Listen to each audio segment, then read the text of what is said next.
What's going on, guys? I'm Steve. Welcome back to the channel. Welcome back to another video. If it's your first time stopping by the channel, hit that subscribe button. Trust me, you won't regret it. If you're a returning subscriber, as always, guys, welcome back, and I do appreciate the support. Like to wish you guys a happy Friday, and you know what that means. Just story time with Stock Market Steve. Live stream starts tonight at 7 o'clock Central Standard Time. I must knock my stuff down. Everybody's invited to attend. We'll tear it up like we always do on Friday nights and have a good time together as family. And speaking of family, man, I want to talk about a story that occurred out there recently in Chicago. Shout out Chicago. And it's about a guy by the name of Kevin Watson. And the Chicago native's 42 years old, and this guy was killed in the parking lot after visiting a relative at a job site, according to reports. This guy was robbed and killed within seconds of being pulled out the car, I guess for his diamond neck chain he was wearing. And it was all recorded on Facebook Live. At least the audio part of it was. You know, we're seeing a lot of senseless violence out here in the street, and people have no qualms about killing somebody in broad daylight with people around. This guy was killed on a major street with traffic, and the killer didn't care. Overpowered by greed, and took this man's life. He was 42 years old, and now he's gone. Here's the story. So now oh no, we can't do that. No, you just gotta find somewhere else to park. Who the is you talking to? You feel me? Like, who the is you talking to for real, even talking like that? Like, that be the and that's what make a motherfucker be wanting to get into it with y'all, cause y'all ain't got no respect. What's up, bro? What's up? Hell no.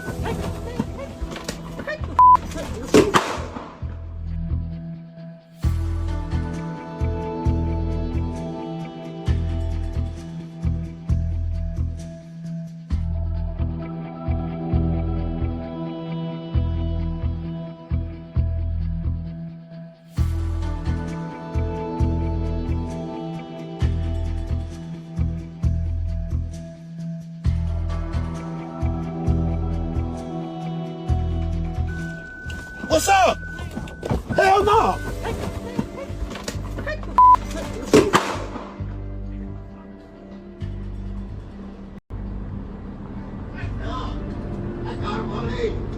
Are you good, God? I got him on it. You good? They calling him now, bro. I got him on it. I got him on it. I got him on it, man. Put pressure on me. Are you good? Put pressure on me. Put pressure on me. Put pressure on me.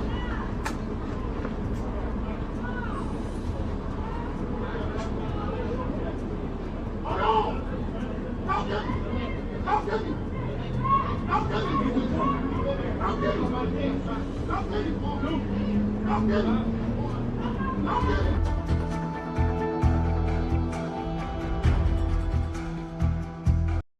Kevin Watson's murder has already been viewed nearly 2 million times on Facebook as he was killed in the middle of his Facebook Live. In that video, you can see him getting out of his car before hearing a single gunshot fired, happening mere blocks away from this police station here in South Austin.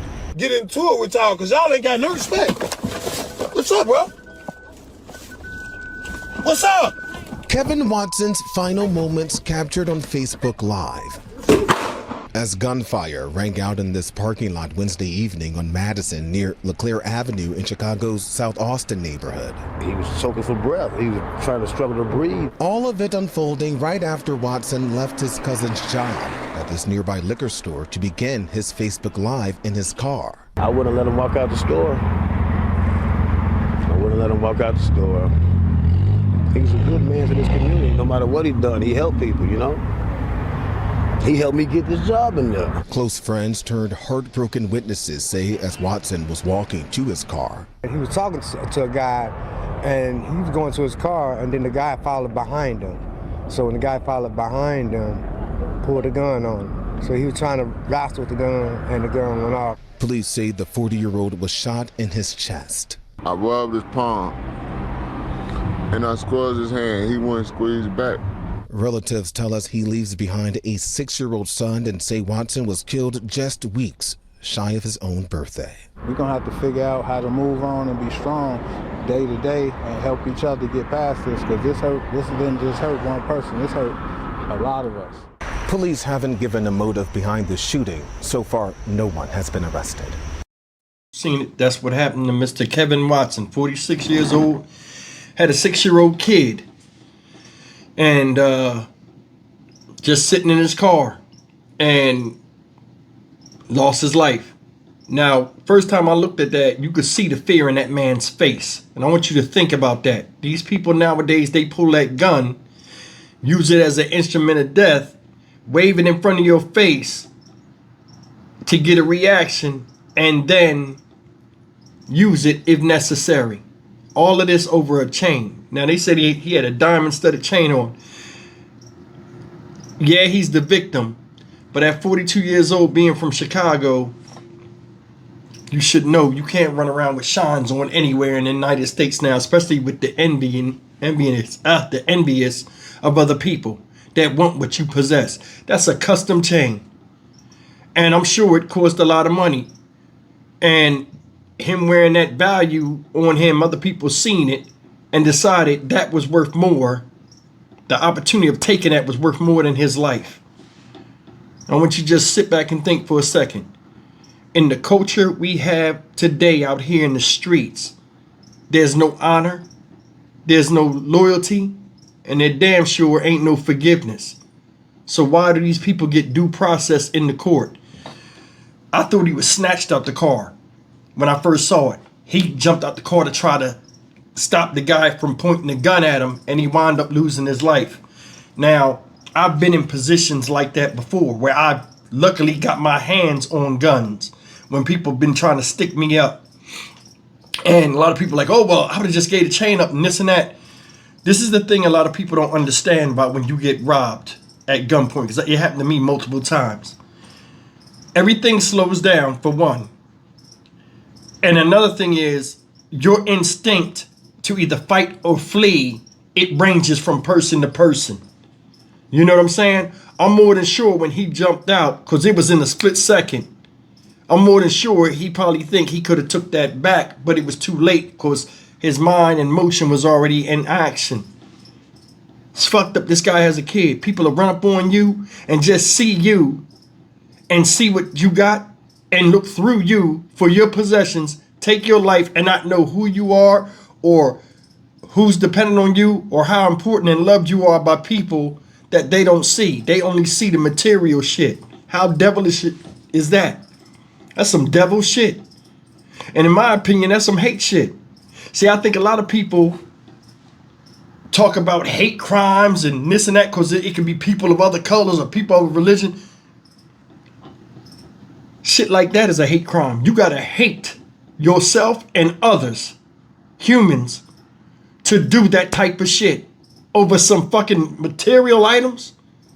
Yeah, but it got your money, but see, I'm gonna tell you something. The people that do these crimes where they don't value life, they don't value anything, because once they do this, they gotta keep doing it because it keeps putting them in the same spot financially or whatever, because this type of person that did this thinks in a cyclical order. It's fucked up, man. That dude was scared. You seen it on his face. And what makes it crazy is he was on a Facebook Live. And according to a witness, said the guy followed him to the car. You know what I'm saying? Said something to him. I guess he said something about his chain or whatever. And it escalated from that because the guy was preying on him. And that's the thing. People got it bad enough just walking down the street where other people target you for whatever reason. But when you're wearing stuff that is out there, flamboyant, people see it, they give them all the more reason of doing something to you. I'm going to tell you something. I've been around dudes that, you know, I wasn't hanging around them, I wasn't friends with them, but I've been around guys that told stories that run around and stick people up, or people when I was in federal prison that was locked up for like doing real bad robberies and stuff. They said for somebody to walk around with that shit on, they're just telling you they want it took, or they don't think nobody's going to take it from them, and they would be the people I would go to. Like, oh, he's shining out here. You know what I'm saying? He think it's sweet. Let me show him what it is. That type of person is that person. You know what I'm saying? There are boogeymen all around us in society. And it's only a matter of time before you come across them. You know how many serial killers are out here that you meet on a day-to-day level that you don't even know that these people got that in them? It's true. There are a lot of people out here that have killed people and walk in the street and mum's the word. And reason why you haven't seen it is you haven't fit the moniker of being a victim of these people. Whether you're wearing something, you did something, or you look a certain way. It's fucked up. You know what I'm saying? It's crazy how people will dangle death in your face in the form of a gun or whatever else to strong arm you, to get something from you. But when they get caught, the only way they'll take a deal, they'll take life in confinement rather than the same death they pushed on you or your family. It's crazy. They need to start meeting these same violent people with the same violence that they present on others. And I think that would start changing things. But what do I know? I'm just some guy in the room. Stock Market Steve for the Dynamic Reason channel. As always, like, comment, share, and subscribe. There's no end in sight in this. Because this type of stuff, you know, is happening. People are getting away with it. And everybody that does this type of stuff think they smarter than everybody else. And if they do get caught, oh, the worst that can happen is they'll get life in jail and just sit there. But it's worth rolling the dice for a temporary enjoyment or satisfaction in taking somebody or taking somebody's life, taking something from somebody, I meant, and it's worth that risk. But if you dangle death like they dangle death on others, it'll change that whole narrative real quick. I'll see you in the next video. Take care.